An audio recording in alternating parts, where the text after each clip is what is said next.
सातारा येथे छत्रपतींच्या भूमीमध्ये साहित्य संमेलन होते आणि त्या साहित्य संमेलनाचे अध्यक्ष विश्वास पाटील आहेत.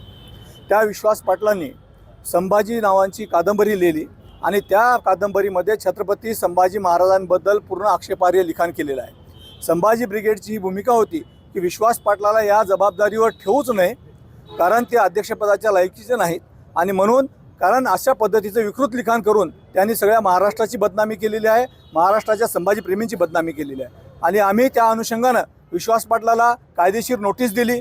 आम्ही त्यांना चर्चेसाठी बसण्याचं आव्हान केलं, परंतु त्यांनी फक्त मीडियाद्वारे चर्चेसाठी बसण्याचं आम्हाला सांगितलं, परंतु आम्हाला कुठलंही पत्र त्यांनी दिलं नाही. कारण आमची भूमिका होती की तुम्ही चर्चा करा, जे विकृत लिखाण त्यांनी केलेले आहे ते विकृत लिखाण दुरुस्त करा, ही आमची रास्त भूमिका त्यांना होती आणि त्या अनुषंगानं आम्ही हे पाऊल उचललेलं आहे. आज आमची भूमिका आहे की तात्काळ या साहित्य संमेलनामध्ये जे काही विश्वास पाटलांची संभाजी नावांची कादंबरी आहे त्या कादंबरीला तात्काळ शासनानं जप्त करावं आणि संभाजी ब्रिगेडसोबत चर्चा करावी आणि त्या कादंबरीमध्ये आक्षेपार्ह मजकूर काढून नव्या पद्धतीने जे काही खरा इतिहास आहे त्यामध्ये मांडावा, ही आमची संभाजी ब्रिगेडची भूमिका आहे.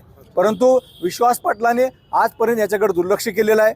जसं जेम्स लेनने या महाराष्ट्रामध्ये छत्रपती शिवाजी महाराजांची बदनामी केली होती, त्याच पद्धतीने विश्वास पाटील जसं काय जेम्स लेनचे सख्खे मावस भाऊ आहेत, या पद्धतीने त्यांनी संभाजीराजांची बदनामी केली आणि संभाजी प्रेमी हे कदापि सहन करणार नाहीत.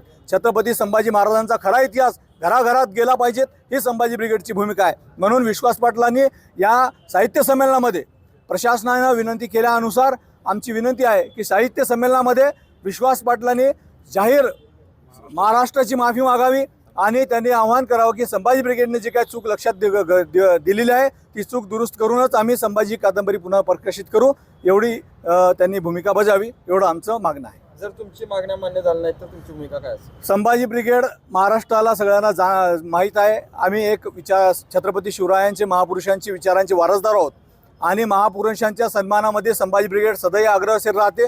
आणि जर आमची भूमिका शासनानं मान्य केली नाही, विश्वास पाटलांनी मान्य केलं नाही, तर संभाजी ब्रिगेड आपल्या स्टाईलनं गनिमी